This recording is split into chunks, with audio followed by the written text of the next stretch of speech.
നിയമങ്ങൾക്കും നിയന്ത്രണങ്ങൾക്കും പുല്ലുവില കൽപ്പിച്ചുകൊണ്ട് വീണ്ടും കാറിന്റെ ഡോറിലിരുന്ന് സഞ്ചാരം.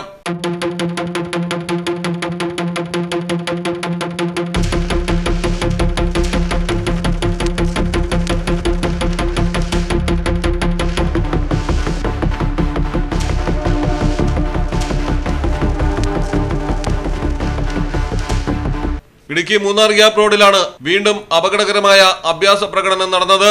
തെലങ്കാന രജിസ്ട്രേഷൻ വാഹനത്തിൽ ശരീരം പകുതിയോളം പുറത്തേക്ക് വെച്ച് കാറിന്റെ ഡോറിലിരുന്നായിരുന്നു യാത്ര.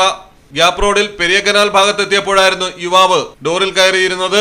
തെലങ്കാനയിൽ നിന്നും മൂന്നാർ സന്ദർശനത്തിനെത്തിയതാണ് കാറിൽ സംഘം. 3 യുവാക്കളാണ് കാറിലുണ്ടായിരുന്നത്. ദേവികുളത്ത് വെച്ച് മോട്ടോർ വാഹന വകുപ്പ് വാഹനം പിടികൂടിയിട്ടുണ്ട്. Malayalam television, Idukki.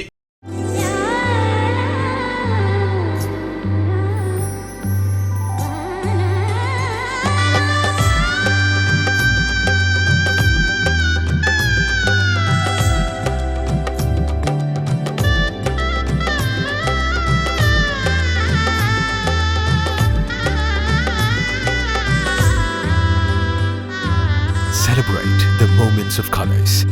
KMT Silks, Perindalmanda, Kottakkal.